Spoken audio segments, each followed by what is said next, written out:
Muy bien. Pues si queréis abrir vuestra Biblia conmigo, por favor, a Marcos capítulo 4. Marcos capítulo 4. Marcos capítulo 4, versículo 35. Marcos 4:35. Un pasaje muy conocido para todos nosotros. Si no me equivoco, la semana pasada hablaron de eso también en la escuela dominical. Y Arantxa les estuvo enseñando precisamente también acerca de esta historia. Y es un pasaje muy conocido, creo, para todos. Marcos 4:35. Marcos 4:35 es un pasaje reproducido también en Mateo 8 y en Lucas 8. Los tres evangelios sinópticos nos hablan del mismo pasaje. Entonces, Marcos 4:35 dice así: aquel día, cuando llegó la noche, les dijo: pasemos al otro lado. Y despidiendo a la multitud, le tomaron como estaba en la barca, y había también con él otras barcas, pero se levantó una gran tempestad de viento y echaba las olas en la barca de tal manera que ya se anegaba.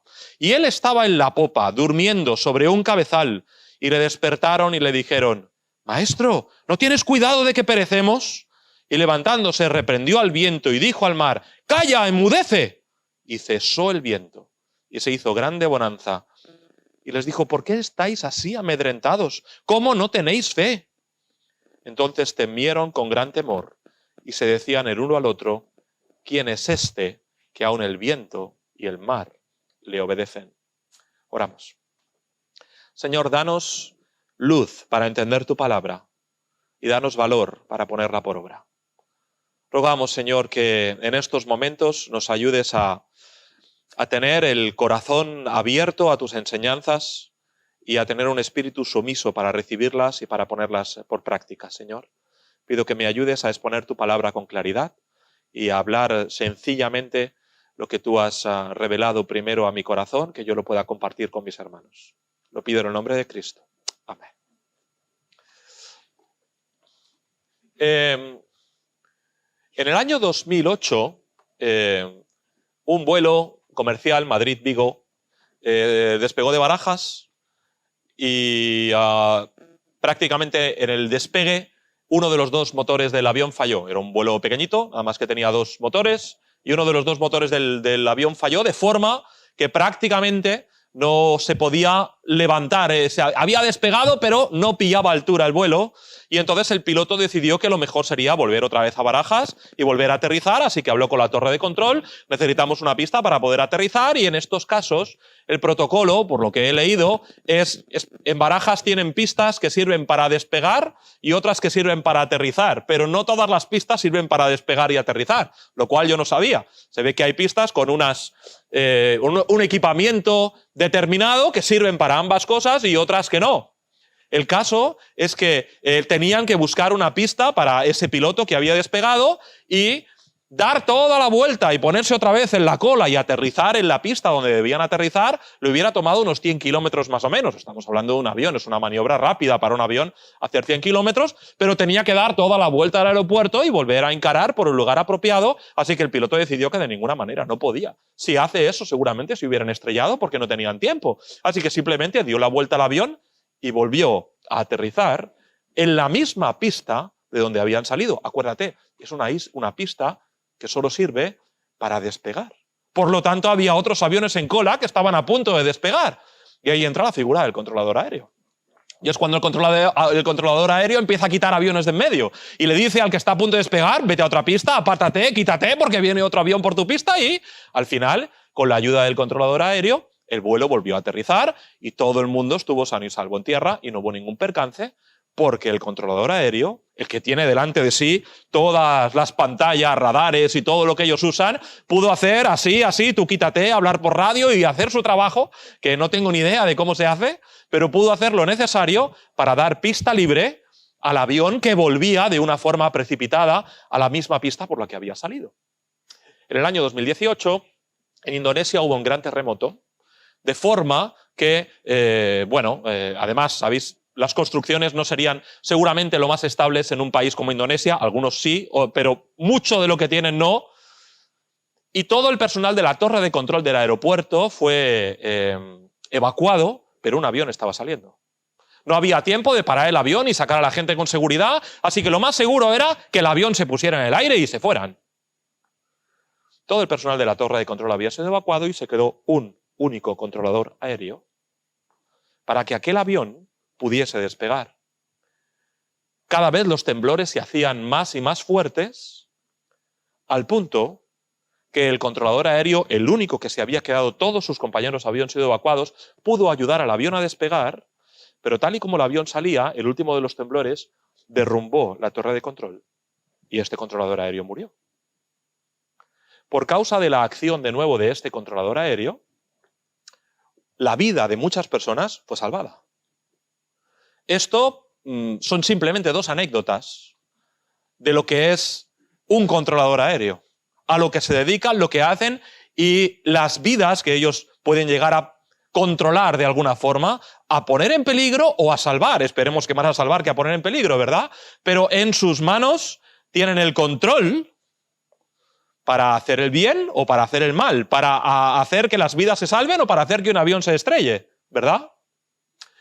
El título del mensaje para hoy, y por eso os he explicado esto, es Jesús el controlador.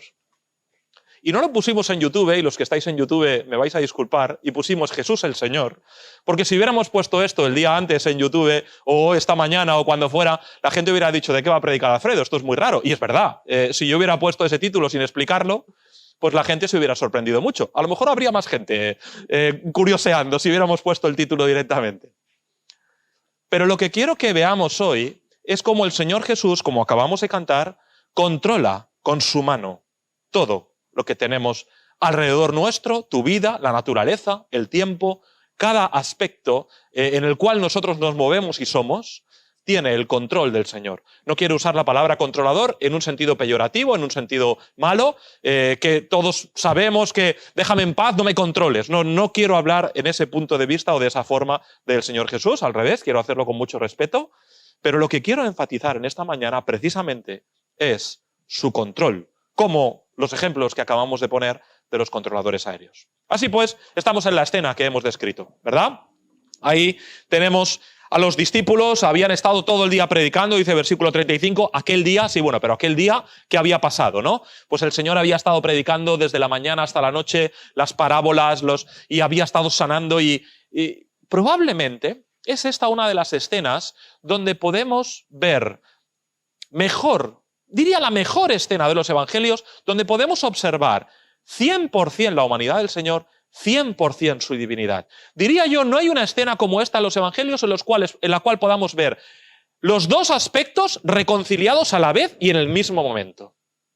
El Señor durmiendo en la barca, 100% hombre, exhausto, cansado, agotado, al punto, nos lo dice el Evangelio de Mateo, que la gente le presionaba y él dice, vamos a meternos en la barca y nos vamos al otro lado. La gente se le echaba encima y aquí no lo dice, aquí simplemente dice despidiendo a las multitudes, pero el Evangelio de Mateo nos da un detalle más y nos dice que la gente le estaba agobiando y él está ya exhausto, no puede más, va a la barca y mientras todos empiezan a poner las velas, a coger los remos, él se queda dormido, dice, en la popa, encima de un cabezal, dices, no era una cama, no había una almohada, no, se queda ahí en cualquier sitio, tirado encima con el barco, moviéndose, muy difícil, ¿verdad? 100% hombre. Inmediatamente después se despierta y dice, calla, enmudece, 100% Dios. Probablemente no hay otro pasaje como este en los evangelios en los cuales podamos ver esas dos naturalezas del Señor reconciliadas a la vez, actuando como hombre, actuando como Dios. El viento se provoca de una forma repentina en el mar de Galilea, por lo que he leído, parece que esto puede ser algo habitual, entrar en el mar en calma y que de repente se forme una tormenta. Claro, podría ser que los apóstoles, siendo 4 de ellos pescadores, ¿lo recuerdas? Pedro, Andrés, Jacobo, Juan, son pescadores. El resto, aunque no eran pescadores, pero no me cabe la menor duda que sabían lo que era remar. No era como yo cuando voy al Parque de la Ciudadela, que no sé ni darle al Parque del Retiro en Madrid, ¿vale? ¿Habéis probado, verdad, de remar alguna vez? Mira, si no tienes mucha práctica, bueno, no es tan fácil, ¿eh? Pues no, seguro que todos estos vivían en Galilea. Para ir de Galilea de un sitio a otro no había autobuses ni trenes. Pues cogerían una barca, ¿verdad? Irían remando hasta el otro lado, sabían de qué iba. No serían todos pescadores, pero no eran novatos en lo del mar. Claro, podría ser que llegaran allí, que vieran una nube a lo lejos y que dijeran, bueno, va, da igual, vamos. Yo controlo, ¿no? Yo sé hacerlo. Vamos. Pudiera ser que no. Pudiera ser que se metieran, estuviera todo despejado y de repente se levantara una tempestad. Como digo, por lo que he leído, parece que esto puede ocurrir en el lago de Galilea con cierta facilidad, que las tempestades se pueden repentinamente levantar un viento rápido, ¿verdad?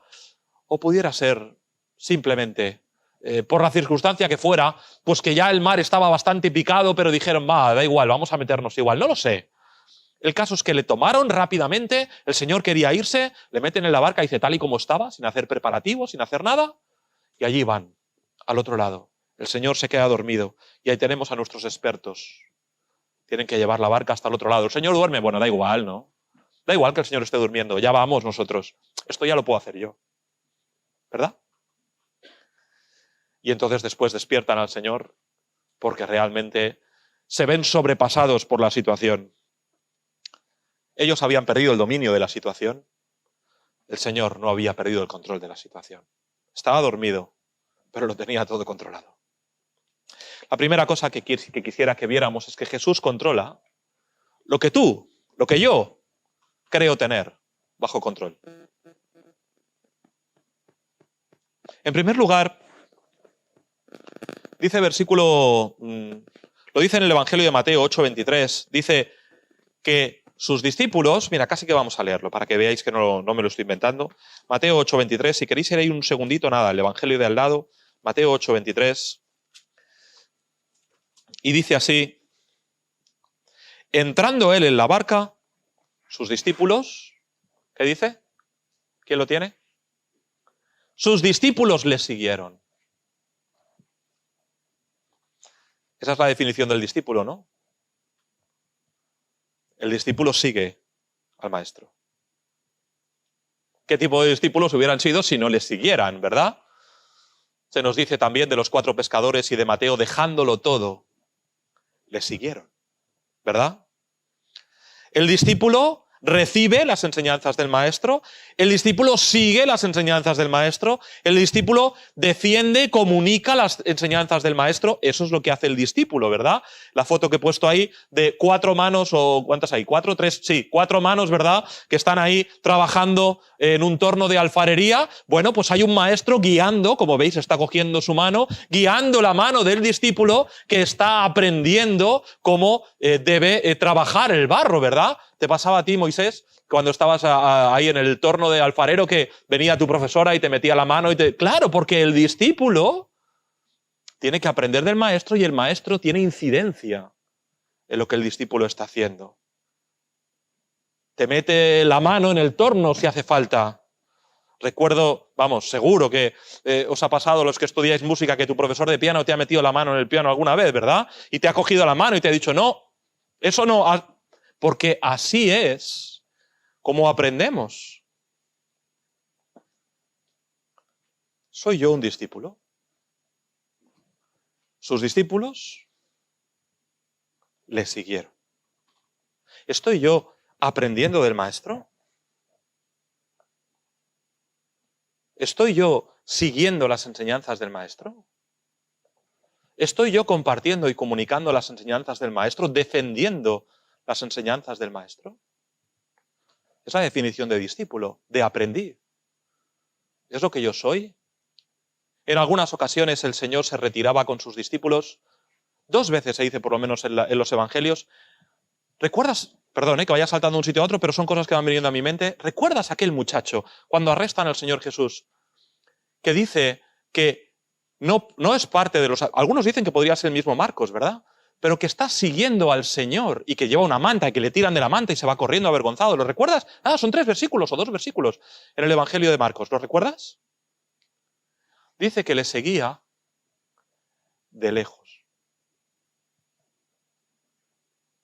¿Cómo estamos nosotros siguiendo al Señor? ¿Estás siguiendo al Señor de cerca como su discípulo? Fíjate, los 12 están con Él todo el tiempo. ¿Estoy yo todo el tiempo con el Señor o el Señor tiene un cajón de de la cómoda de mi vida, ¿no? Tú tienes una cómoda con 30 cajones, ¿no? Y de repente uno es del Señor, el resto son míos, ¿no? ¿O es el Señor que llena cada área de tu vida, como nos decía el pastor hace un momento?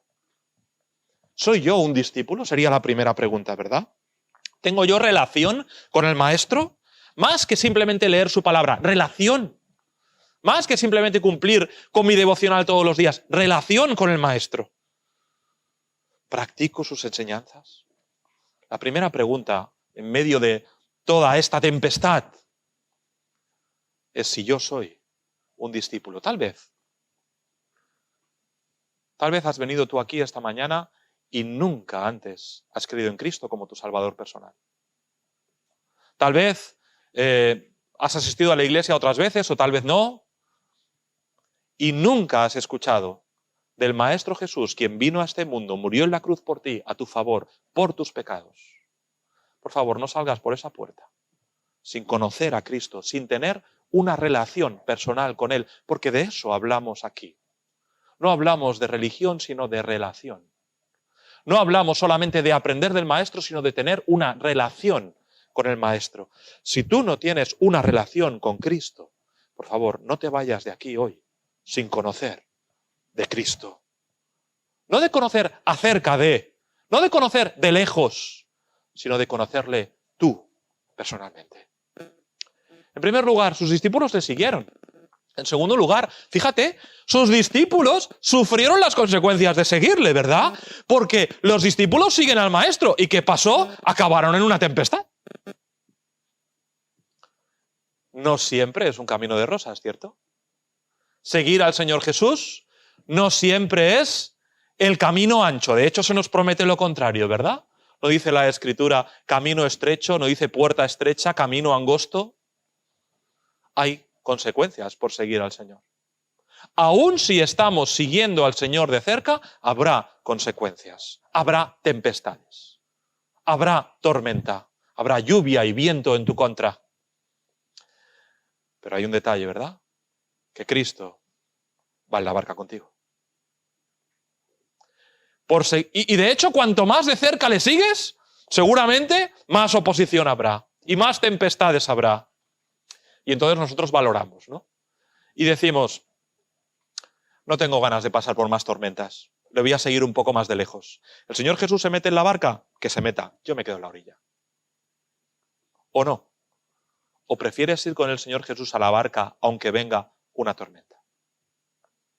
Los discípulos del Señor sufrieron las consecuencias por seguirle. Así es que, aun si seguimos al Señor, habrá consecuencias. Y no siempre va a ser fácil, no siempre todo el mundo va a estar contento con nosotros, no siempre todo el mundo nos va a aplaudir y no todo el mundo va a estar feliz de tenernos a su lado. Pero lo importante es si el Señor Jesús va en la barca contigo o no. Ayer hablábamos con los jóvenes acerca del pueblo de Israel saliendo de Egipto, ¿verdad? Les esperaba por delante hasta llegar a la tierra prometida un desierto. Pero el Señor iba con ellos. Entonces, la pregunta para mí y para ti es, ¿prefieres seguir al Señor Jesús de cerca aunque esté la tempestad? ¿Prefieres seguir al Señor Jesús de cerca aunque tengas que pasar por el desierto? ¿O te quedas en Egipto? ¿O te quedas en la orilla? Sus discípulos sufrieron las consecuencias por seguirle. Fíjate, de hecho es que la tempestad se queda pequeña con las consecuencias que tuvieron que sufrir después. ¿Sí? ¿Lo puedes recordar? Cuando el Señor Jesús por fin asciende al cielo, las consecuencias por ser cristianos son mucho peores que una tempestad. Todos ellos mueren mártires, excepto Juan. Todos ellos, por seguir al Maestro. Entonces, la primera pregunta era, ¿soy yo un discípulo? Y la segunda es, ¿seguiré yo al Maestro o prefiero quedarme en Egipto o en la orilla mientras que el Maestro va adelante? ¿Le seguiré de lejos o tendré una relación con Él? En tercer lugar, hablando de que Jesús controla lo que tú crees tener bajo control, es que sus discípulos creían tener la situación controlada, ¿no? Ya lo hemos puesto antes ahí, ¿verdad? O sea, hemos dicho, yo puedo, ¿no? Por eso he puesto el fortachón aquí, ¿verdad? Yo puedo hacerlo, ¿eh? Yo creo que ellos toman al Señor, ellos hacen los preparativos, ellos meten al Señor en la barca, el Señor se pone a dormir y no pasa nada. Ya lo hacemos nosotros. No hay inconveniente, nosotros podemos llegar al otro lado, lo hemos hecho 1000 veces. ¿Qué hay que tú tienes controlado en tu vida? Y dices, no necesito aquí la ayuda de nadie, ni siquiera la ayuda de Dios. Para esto ya lo sé hacer yo solo, en mi trabajo sé hacerlo yo solo. Esto no necesito pedir la ayuda de Dios en esto. Hace 25 años que estoy en el mismo puesto de trabajo, ¿qué me vas a pedir? Si hace 25 o 30 años que predico, ¿para qué voy a necesitar la ayuda del Señor antes de preparar una predicación? ¿No? Y si hace, pues no sé cuánto tiempo que hago este trabajo, qué tal, que estoy con mi familia, que la relación, yo no necesito la ayuda del Señor para las relaciones con mi familia, con mi esposa, con mi marido. Esto ya lo sé hacer yo. Los discípulos creían tenerlo todo controlado, pero aún lo que tú crees tener controlado, tus estudios, tu trabajo, tus relaciones con las personas, aún lo que tú crees tener controlado es mentira. No tienes control sobre nada. Sobre nada. Aún lo que yo creo tener bajo control y esto sé hacer y esto domino, mentira. En un momento las circunstancias pueden cambiar y yo diré, Señor, que perecemos, ayúdame. Y el Señor dirá, ahora no, ahora vienes, ¿no? De hecho, muchas ocasiones la tempestad se provoca precisamente para que nosotros vayamos y digamos, Señor, ayúdame. Porque como cuando entramos en la barca no pedimos ayuda y pensamos que lo podemos hacer todos solos, pues entonces el Señor a veces tiene que permitir la tempestad en nuestra vida para que nosotros digamos, Señor, ayúdame, no puedo, no sé. Hace 23 años que estoy casado, pero todavía no sé cómo debo llevar mi matrimonio. Ayúdame. Algunos preferimos, y me voy a poner en los dos lados, algunos preferimos quedarnos en la tempestad y no pedir ayuda. Sigo yo solo. Yo sé hacerlo. Prefiero estar pasando por el desierto, la tempestad de mi vida, alejado del Señor, pero voy solo. No necesito la compañía del Señor. ¿Es esa tu situación? ¿Eres tú creyente de hace ya no sé cuánto tiempo, pero sigues solo? ¿El Señor va en una barca y tú vas en otra? ¿El Señor va por el desierto caminando y tú vas 10 kilómetros detrás? ¿O tú te has quedado en Egipto?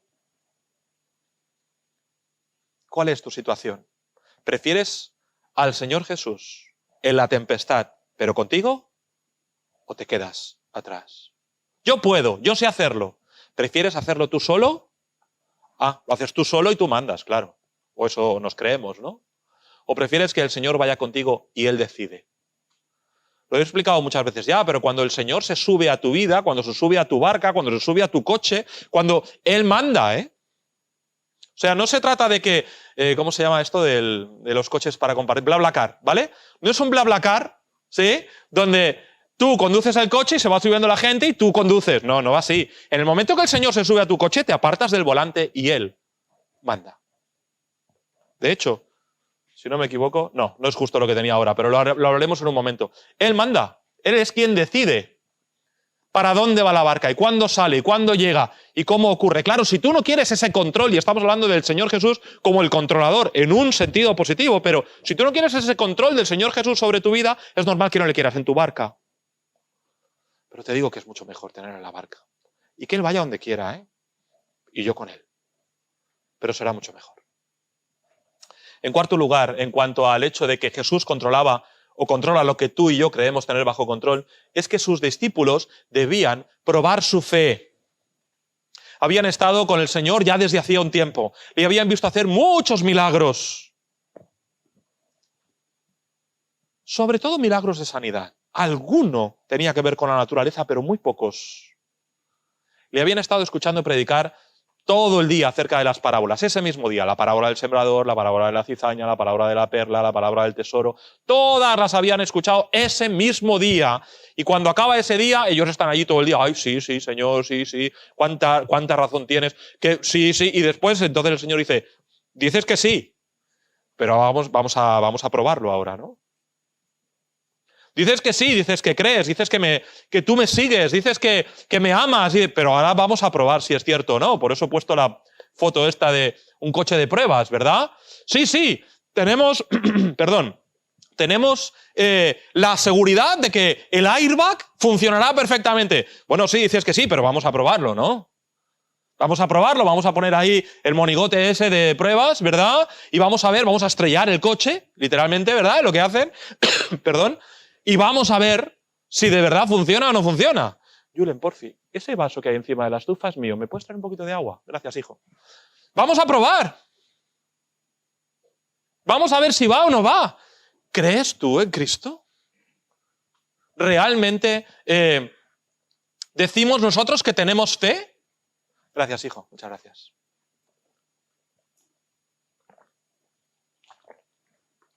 ¿Decimos nosotros que tenemos fe? Vamos a probarlo. Otro de los motivos por los cuales vienen las tempestades a nuestra vida. ¿Has pasado por una tempestad y no has llegado a la otra orilla?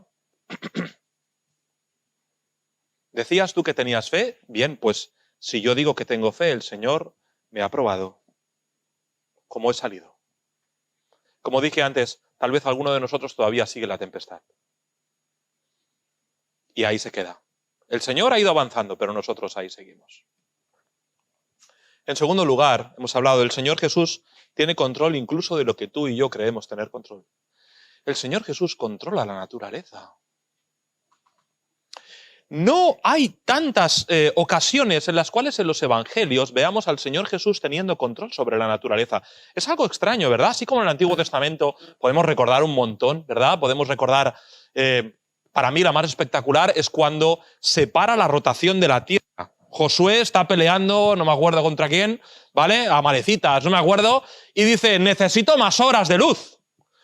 Y él ora y dice, detente ahí sol, detente ahí luna. Claro, el sol y la luna no se paran, lo que se para, ¿qué es? La rotación de la tierra. Y ese día, Josué tuvo más horas en ese día para vencer a sus enemigos. Dice en los días del rey Acaz que la sombra del reloj retrocedió 15 grados. ¿Cómo se consigue eso? La tierra rota en un sentido y para que la sombra del reloj retroceda 15 grados, reloj de sol, ¿qué tiene que pasar? Que la tierra gire al revés. Y vemos tantas veces, tantas batallas ganadas del pueblo de Israel porque llovió granizo. Vemos las plagas en Egipto y vemos los milagros en el desierto y llueve maná todos los días y caen codornices del cielo y tantas cosas que Dios opera directamente sobre la naturaleza. Pero no ocurre lo mismo en los milagros que el Señor Jesús opera en el Nuevo Testamento. La mayoría son milagros de sanidad. Es cierto, tenemos, por ejemplo, si lo consideramos un milagro de la naturaleza, tenemos el tema de las bodas de Caná. La transubstanciación del agua en vino, ¿verdad? Tenemos la higuera estéril, la cual maldice y se seca, ¿verdad? Tenemos este milagro sobre el viento, el cual él paraliza en ese momento. Y pocos más que nos hablen las multiplicaciones de alimentos, ¿no? De poco alimento saca mucho, pero tenemos poco más que nos hablen del control del Señor Jesús sobre la naturaleza y probablemente sus discípulos no tenían controlado ese aspecto del Señor Jesús. Si la tempestad, el problema, vamos a decir, si el problema hubiera sido no una tempestad, sino un leproso, a ellos no hubieran tenido ninguna duda que el Señor les iba a sacar de eso, ¿no? Porque lo habían visto hacerlo muchas veces. Pero a este punto no sabían, no conocían quién era el Señor. No en su totalidad. Andaban con el Señor, pero nos dice el último versículo que vuelvo aquí a Marcos capítulo 4, el último versículo que hemos leído ahí nos dice, entonces temieron con gran manera y se decían uno al otro, ¿quién es este que aún el viento y el mar le obedecen? Es que no sé quién es. Llevo con él ya un tiempo, le he visto hacer un montón de milagros, he caminado con él, he escuchado predicar, pero todavía no sé quién es. ¿Nos pasa eso a nosotros? La pregunta para este punto sería, ¿conozco a Jesús? La respuesta a Felipe en Juan 14 es demoledora, ¿verdad? Felipe, tanto tiempo hace que estoy con vosotros y todavía no me conoces. ¿Te imaginas que en vez de poner Felipe pusiera Dani, pusiera Santi, o pusiera Rosa o Ana? Tanto tiempo hace que estoy contigo, José María, y aún no me conoces. ¿Conozco yo al Señor? Antes hemos hablado por un momento de esa relación íntima con el Señor. ¿Cómo se conoce a las personas? Se las conoce a través de una relación. Todavía, después de 23 años casado, todavía hay cosas de mi mujer que me sorprenden. Para bien siempre. Está ahí dentro de la escuela dominical, que no vea luego el vídeo. Pero todavía hay cosas de mi esposa que me sorprenden. Pocas. Porque la conozco. ¿Verdad? ¿Conoces tú al Señor? O igual que los discípulos, a pesar de que llevas con el Señor un tiempo, de que has visto al Señor hacer milagros en tu vida, has visto al Señor enseñarte la Escritura, has visto al Señor y has aprendido de Él, todavía hay momentos que dices, Señor, es que no te conozco, ¿sabes? Cuanto más conociéramos a Dios, si de verdad conociéramos al Señor, nuestra vida sería otra. No podríamos vivir arrastrando los pecados que arrastro. No puedo vivir yo, si conozco al Señor, guardándome tantas cosas para mí, no consagrándome al Señor. ¿Conoces al Señor? Pues ¿cómo es que todavía vivo como vivo si conozco al Señor? ¿Por qué estos hombres vivieron como vivieron? Porque habían conocido al Señor. Hay un versículo, no recuerdo si es Romanos o Primera de Corintios, que dice, si le hubieran conocido, no hubieran crucificado al Rey de Gloria. Tenemos un himno, cual la mar hermosa, que una de las estrofas dice, haznos conocerte, te amaremos más, dice. Oseas 6:3 dice, conoceremos y proseguiremos en conocer a Jehová. De día, de noche, con la lluvia temprana, con la lluvia tardía. ¿Conoces al Señor? ¿Qué trabajo y qué esfuerzo estás haciendo para conocer y tener una relación personal con el Señor? Los discípulos parecía que conocían al Señor. Todavía no le conocen. ¿Soy yo un conocedor del Señor o todavía no? Jesús controlaba la naturaleza y sus discípulos solo podían salir de la tormenta por Cristo. Lo hemos dicho antes, el Señor toma el timón. No había otra forma de salir de allí. Si el Señor no hubiera dicho calla, enmudece, los discípulos todavía están remando en el lago de Galilea, después de 2000 años. No podían salir de allí. No hay forma de salir airoso de la tormenta o la tempestad en tu vida sin Cristo en tu barca.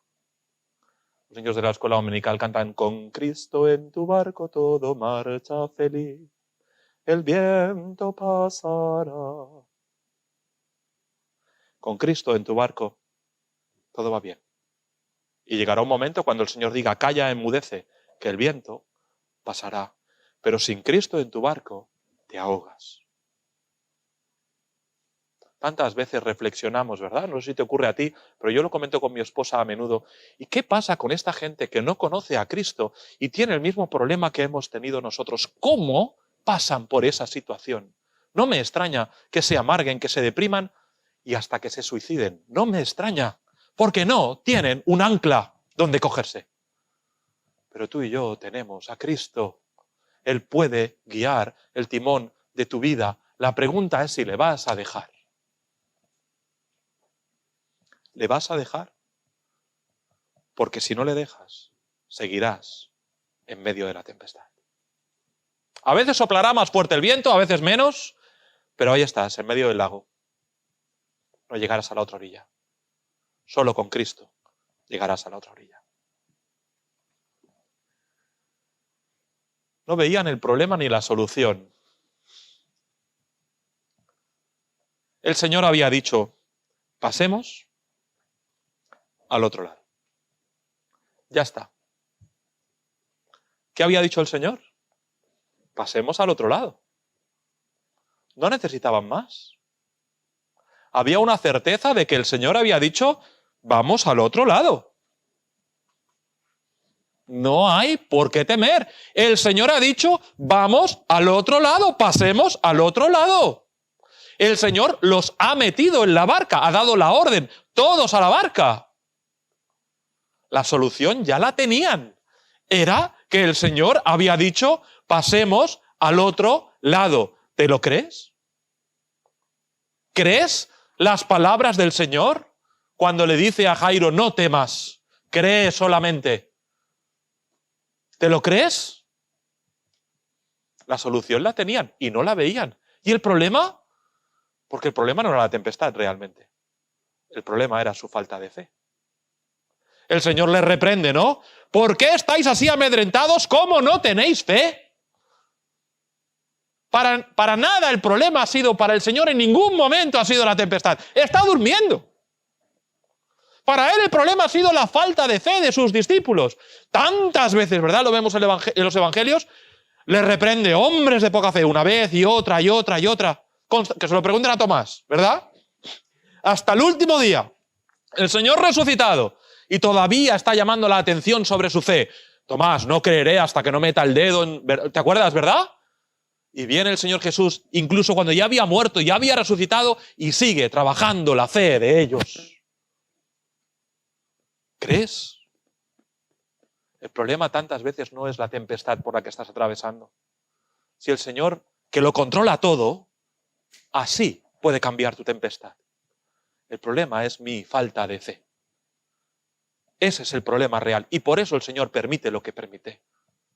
Pero el problema no es tanto la tempestad, sino cómo actúo yo dentro de la tempestad.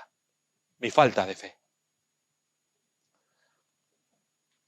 Finalmente, y termino con esto, el Señor Jesús controla los tiempos. Nos dice Gálatas 4:4 que Él vino a este mundo cuando llegó el cumplimiento del tiempo. Ni antes ni después.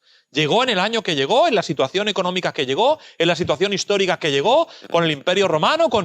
Él sabía en el momento en el cual el Padre tenía en su voluntad enviar al Hijo, al Mesías, a este mundo. En el momento determinado, después de más de 400 años de silencio en el Antiguo Testamento, después de Malaquías, hasta el momento de la llegada del Señor Jesús, no había profeta, no había nada, en medio de la ocupación del Imperio Romano, y ahí llega el Señor Jesús, en el cumplimiento del tiempo.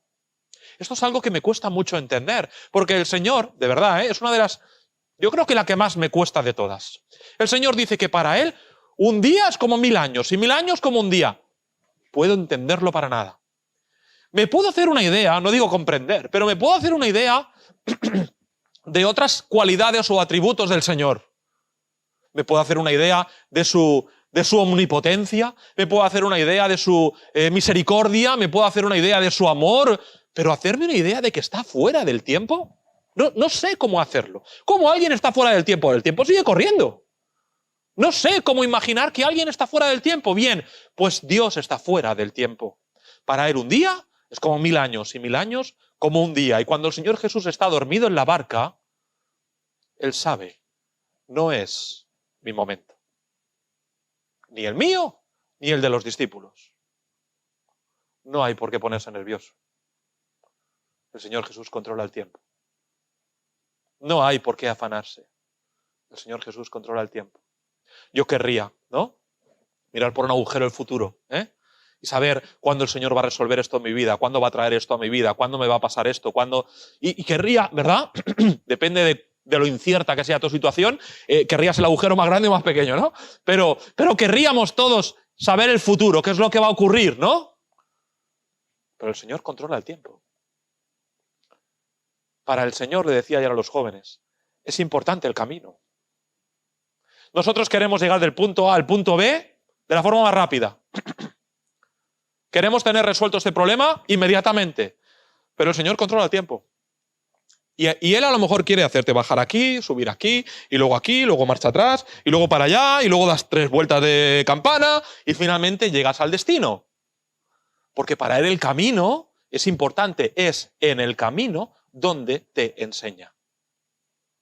Así que el destino, si has creído en Cristo, lo tienes garantizado. Has creído en Cristo, tu destino es la patria celestial. Te queda el camino. Y nosotros querríamos que fuera ya, inmediatamente, la solución a mi tempestad. Pero el Señor duerme, o parece que duerme, ¿no? El Señor no da respuesta. El Señor te lleva por otro lugar. Aunque parece que está durmiendo, déjame decirte que lo tenía todo controlado. Se levanta y dice, calla, enmudece, no necesita más. Hasta pienso que lo dijo para que los discípulos lo escucharan. Ni siquiera necesitaba decir una palabra para que el viento y el mar se aquietasen. Ni una sola. Él duerme porque no es el tiempo en el cual él debe morir. Está tranquilo. Y por eso puede decirle a sus discípulos, ¿por qué teméis? Que todavía no ha llegado el momento. No tengas miedo, no estás conmigo. ¿No vas conmigo en la barca? Tranquilo, no pasa nada. Qué difícil, ¿eh? Para mí, para ti. Qué difícil poner esto en práctica, ¿verdad? Lo estoy predicando aquí, pero para nada soy mejor que tú en esto, ni en nada, pero en esto menos. ¿Cómo me gustaría a mí poder ver la solución al problema inmediatamente? Y el Señor dice, tranquilo, yo domino los tiempos, yo tengo todo en control. Hemos dicho que Él controla lo que tú crees controlar. Cuando tú vas a tu trabajo y, bueno, te parece que más o menos lo tienes por la mano y que alguna... Bueno, aunque no creas controlarlo, Él sí lo tiene en control.